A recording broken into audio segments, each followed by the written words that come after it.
Hi everyone, it's RAXX, and I think it's time to finally make a video that is dedicated to talking to you about the soul shards. Now that we have the final patch notes, we know exactly what they're going to do. This video is going to be perfect for you if you know nothing about them. You heard that soul shards are this theme in Season 25, but you have no idea how to find them, how to use them, which ones to use, the powers that they have. You're missing all of that. I'm going to cover it all in one short video right now. Maxroll's own Chewy has written this amazing article, as he always does, a mega member of the Maxroll team, and I'm going to use that to guide this video, and of course, I'll have the link down below. So let's start with the basics. There are 7 soul shards that drop. There are 4 that can be socketed into weapons, and 3 that can be socketed into your helmets. And they have different powers. For the weapons, if you're dual wielding, you can only use 1 soul shard. Okay, so it's always 1 in the weapons. And probably a question that you have about the helmets is, can you use a Leoric's crown, which doubles the effect of the gem in your helmet? And the answer is no. So you get 1 in your weapon, 1 in your helmet, and that's it. Now, they can drop anywhere, but they have a very high chance to drop off of bosses. And by very high chance, I mean 100% chance. So if you go into adventure mode in Act 1, you can kill any boss, you will get an Essence of Anguish every time. No matter what, even at level 1, starting off on your season. Watch my leveling guide, there's a huge trick for how you can use these, and it might not be exactly what you're thinking. Act 2 is Dregs of Lies. This is going to be one of the most popular gems. Kill anyone except Vidian. Just go kill Zoltan Cool and you'll get a Dregs of Lies.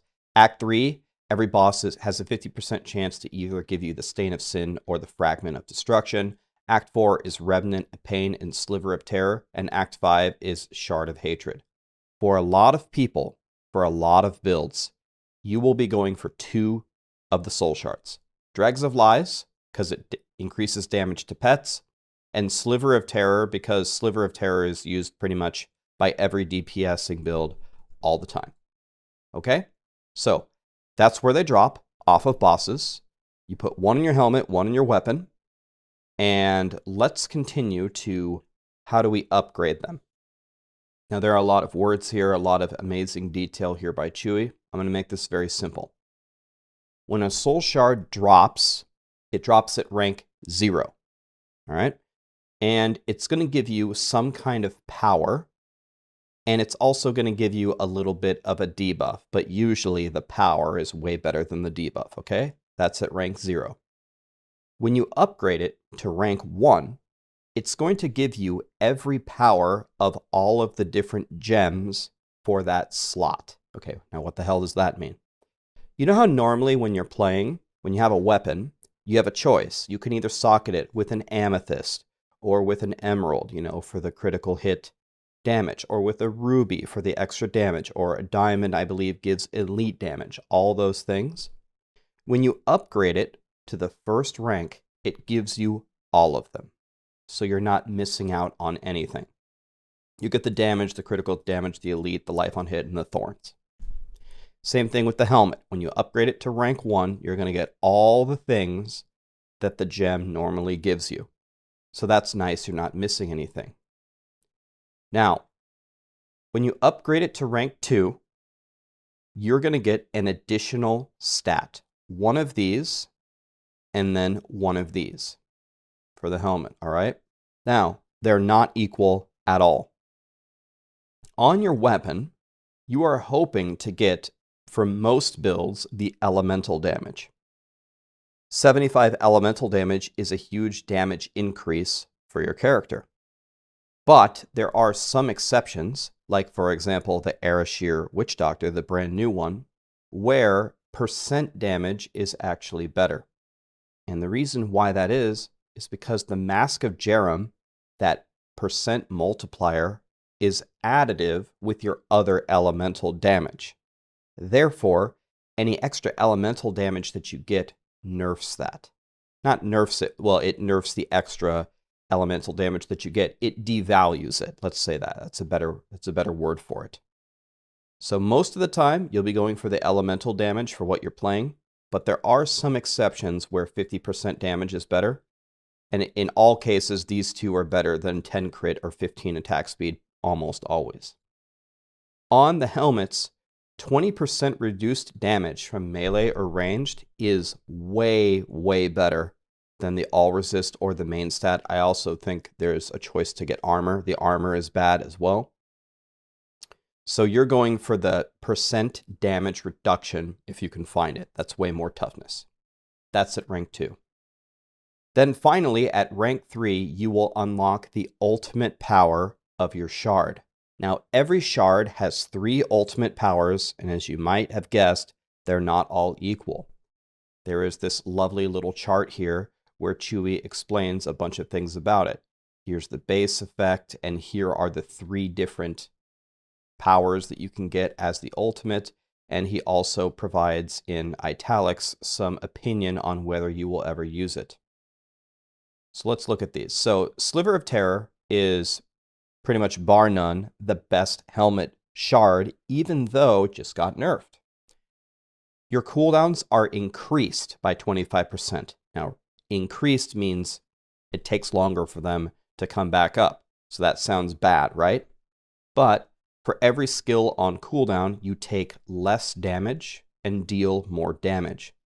If you've ever played Diablo 3 lately, you might have noticed almost every build takes a damaging skill and then like 4 or 5 cooldowns to support that skill, right? That's pretty much how every build plays.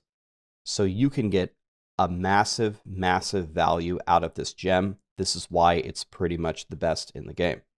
Okay? And so here's some charts on exactly how much it will provide you. If you have 4 skills on cooldown, 50% damage reduction, which is 100% extra toughness. Anyway, so let's come down here and let's look at the ultimates. The Ring of Fire, you kill 100 enemies and a big Ring of Fire drops and it burns everything, right? This one's pretty damn good. Honestly, the Sliver of Terror are all very good. But if you're able to find a map with a bunch of little stuff, such as Boggets, you can play your build to get it to like 95 and then walk forward and pull a bunch of elites and then bam, unleash the Ring of Fire. It was way too powerful in the first iteration. They nerfed it, but it's still really good.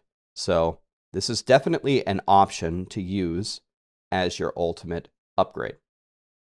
The attack speed and the critical hit chance, they're each increased by 5%.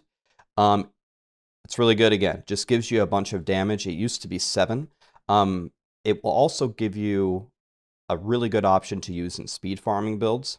And sometimes I personally really appreciate just some static damage increases to my build rather than always using what I'll call a gimmick, the Ring of Fire. So if you don't like the RNG of the Ring of Fire and trying to get it right and lay it where the monsters are, you can just take the static damage increase for your character. And then finally, lightning and fire deal more damage. It's going to give you 50% increased damage. It's very similar to the attack speed and the crit hit chance and is a lot closer in power now that they just nerfed this from 5 to 7. So any of these 3 are good. I expect most people probably to either use the Ring of Fire or the attack speed and crit hit chance. But if you drill everything else perfectly on your upgrade and you get, let's say, fire damage for the Ina ally monk, that will work as well. Sliver of Terror, really good. Definitely the best one for the helmet. Pretty much everyone's going to use this.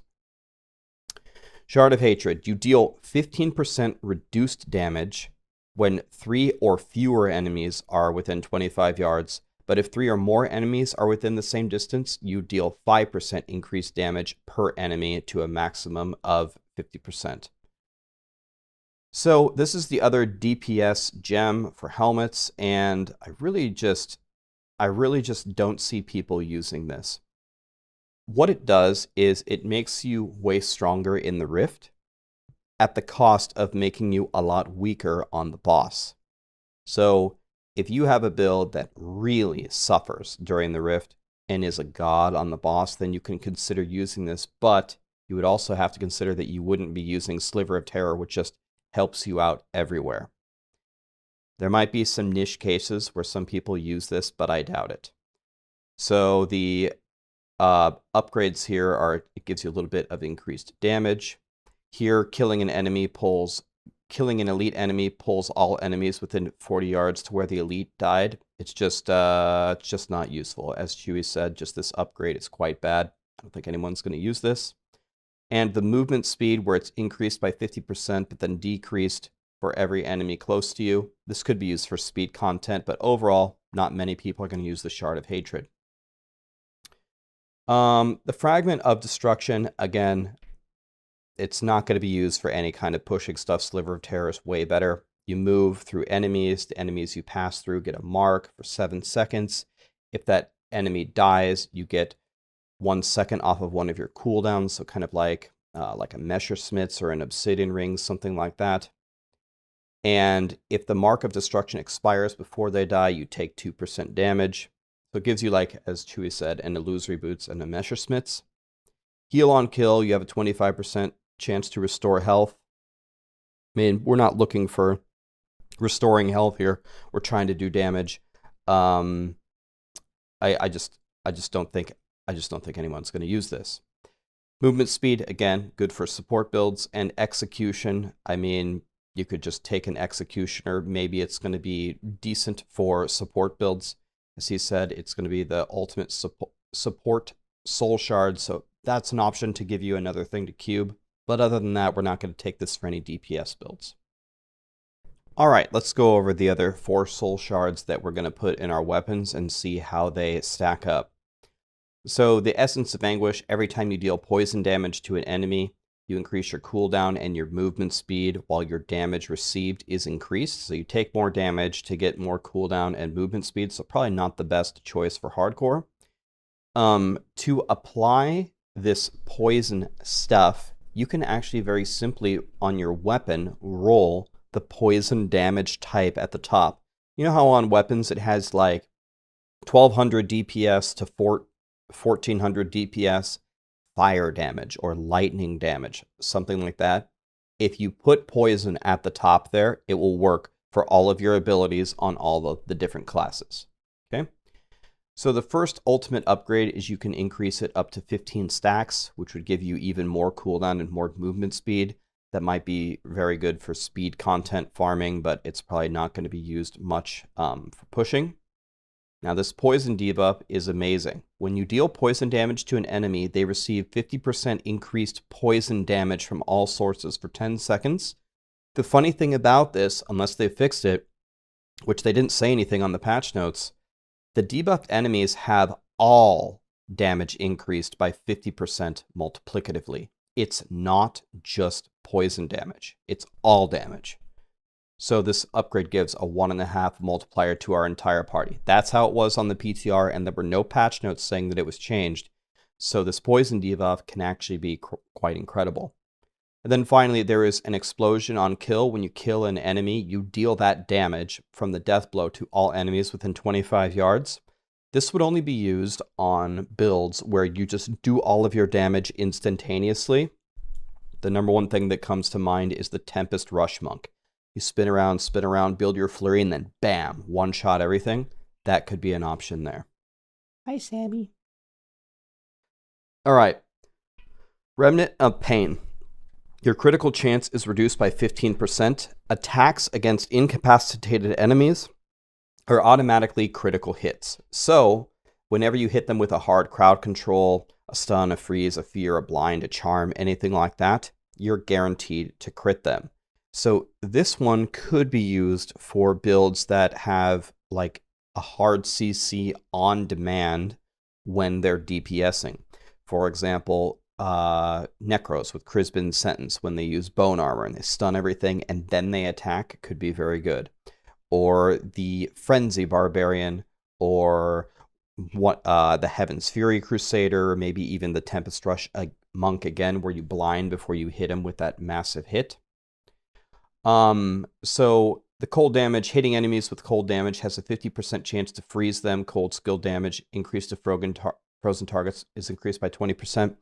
So this might sound good, but when you're DPSing with a specific build and you're using this gem, you should already have a reliable way to apply your hard CC, your stun or your freeze or whatever you're going to do. This thing that just randomly has a chance to freeze them and increases their damage is probably not as helpful as you might think. So another one gives you a speed pylon. It's going to increase your movement speed. So maybe you could use this for speed content, but for pushing, this would just be straight up bad. You don't want to randomly crowd control the enemies. And finally, attack speed. When you critically hit an enemy, you increase the attack speed of all players by 5%. It can be used by anything that's really, really looking for attack speed or by supports. Dregs of Lies. This one's really good, and this is what a lot of people will be using. You deal 25% less damage. Your pets deal 25% increased damage. That's pretty good, especially because the 25% less damage doesn't matter at all for, as Chewy has written here, the 25% penalty doesn't affect pets. So they just deal 25% increased damage. So any pet DPS build is going to use this. Ina Ally Monk, Marauder DH, Arashir Witch Doctor, all the new stuff, all the powerful stuff is going to use this gem. And it's very, very easy to pick the other legendary powers. In fact, we're just going to ignore the other two. You always use the stacking damage one. Every time your pet hits an enemy, your damage is increased by 0.5 for 5 seconds. It stacks up to 100 times. When you reach 100 stacks, it resets to 0. It essentially gives you like another Shenlong's. Yeah, so it just gives you another big, massive damage boost. There's a cheat death and a CDR on kill. You will never use that. You must have this ultimate power. Makes it very easy to go for. And finally, the Stain of Sin. You deal 25% less damage. When you kill 50 enemies, you spawn a pool of blood. This looks really cool, by the way. It increases the damage done to elite enemies by 150% for 15 seconds. So the upgrades here are, you could negate the affixes. Never use that. That's not helpful. You can auto pick up orbs. In speed content, you can already get such high pickup radius. This does not help you at all. And in Greater Rift, this could actually hurt you, because sometimes you want to cherry pick a couple of orbs here and there and then go spawn a pylon. So this is just never used ever. But the extra progress orb is exactly what you want. Whenever you kill elites, you get an extra orb. That's going to help you get your clears better. And it should be used by supports. And you could use it in speed farming as well. But I really view this as being something for supports. That way we get extra orbs off of every elite pack. It's going to help us clear these greater rifts faster. All right, so now let's cover another topic on, okay, we've talked about the soul shards, and we've talked about what their powers are and what the powerful ones are, but how do we upgrade them? Well, whenever you're playing, you have a random chance to drop a Hellforge Ember.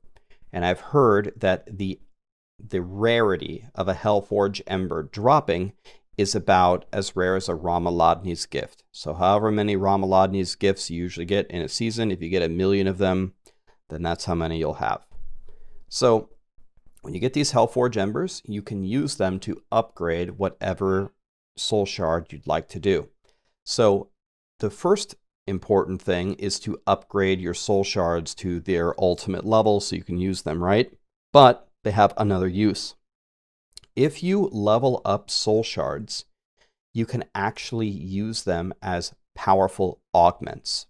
Now, there may be a lot of people watching here that don't know what an augment is. I have a video that explains this in tremendous detail. I'll link it down below. If you don't know what an augment is, I beg you, watch the video. It's going to make your character 1,000 times stronger. So, the 101 on augments is normally you have to level up a legendary gem very high, then you destroy it with a cube recipe to permanently add a lot of power to an item. Okay? You can actually use the soul shards next season to fill out your augments. And this is absolutely amazing news for casuals and for just new players, people that don't have a lot of time to play. You will be able to augment your character for sure next season without much time invested at all. So how does it work? Well, the soul shard in the recipe for augments replaces the legendary gem. And the only thing that determines what level of an augment that you get is the rank of the soul shard itself. So if you augment, or if you destroy a rank 0 Dregs of Lies, you will get a rank 50 augment, which is not bad. If you use a Hellforge Ember to level it to rank 1, then it will give you a 75 augment. It keeps going up by 25. If you use another one to go to rank 2, it'll give you a 100 augment. And if you use a final one to take it to its ultimate level, it'll give you a 125 augment. That is absolutely amazing. I used 125 augments last season on my characters. But even if you don't have time to farm these Hellforge Embers, you can just simply run around and just kill Zoltan Kuhl a couple of times, and then you just, every time you kill him, it's a 50 augment for you for free. That's absolutely incredible. Once again, if you don't know what I'm talking about, you've never heard of augments, watch the video in the pinned comment. It will explain it to you, and you're going to be like, oh my God, I can't believe I didn't know about this. So the soul shards are going to carry you that way. Make sure that you're using this to your advantage. For example, let's say you have a Dregs of Lies, right? You know how we just talked about down here, where on the Dregs of Lies, when you're upgrading it to its ultimate form, you need the stacking damage ultimate power.